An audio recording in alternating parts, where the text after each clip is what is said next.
Reese Lazzaroni was a happy, healthy 5.5-month-old baby boy, an infant entrusted to a daycare inside this Walworth County home, a daycare that turned out to be illegal and deadly.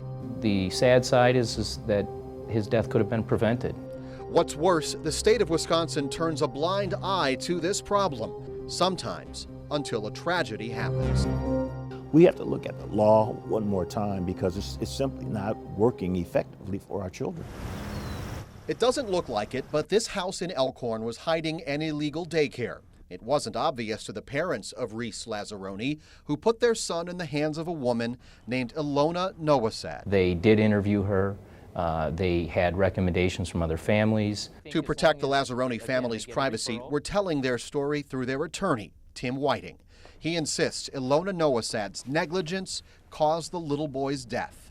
She was a train wreck. She was completely deficient in just about every Wisconsin administrative code or regulation that governs daycare centers in Wisconsin and universally. Police reports describe those problems in detail.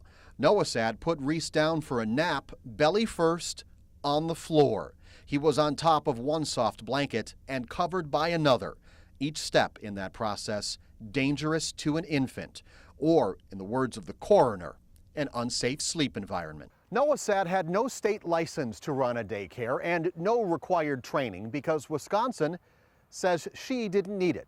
Because in Wisconsin, anyone can run a daycare, no questions asked, as long as they promise to watch no more than 3 kids. On the day Reese died, Ilona Nowosad had 6. That is illegal, and it can have deadly consequences. After digging through state records, the I-Team discovered 4 infants have died in illegal daycares in only 10 months.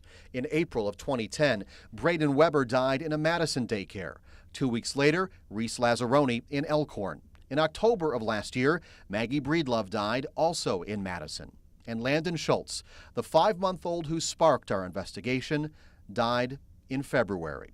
Wisconsin daycares are regulated by DCF, the Department of Children and Families. When we interviewed DCF's licensing director back in May, she was clueless as to how often unlicensed daycares become illegal. Is there any way to tell? There isn't any way to tell. So we kept on digging.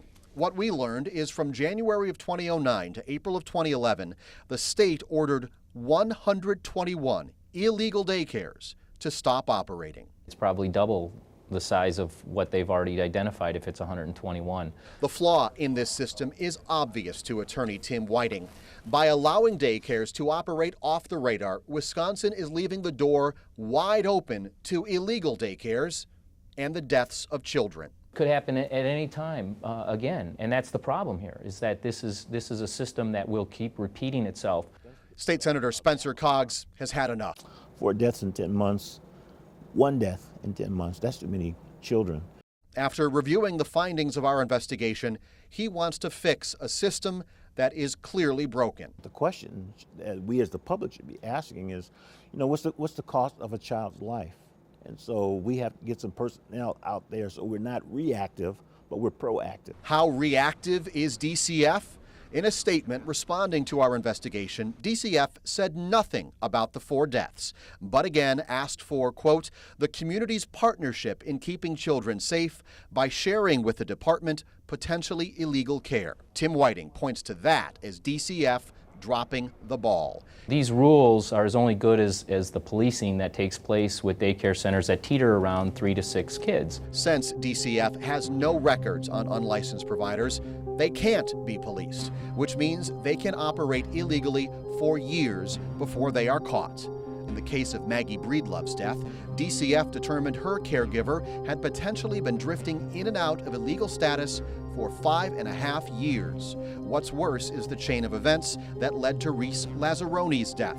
Ilona Nowosad was first caught running an illegal daycare in 2006.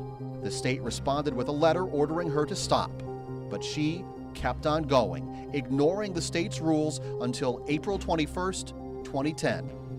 That's the day Reese Lazzaroni died.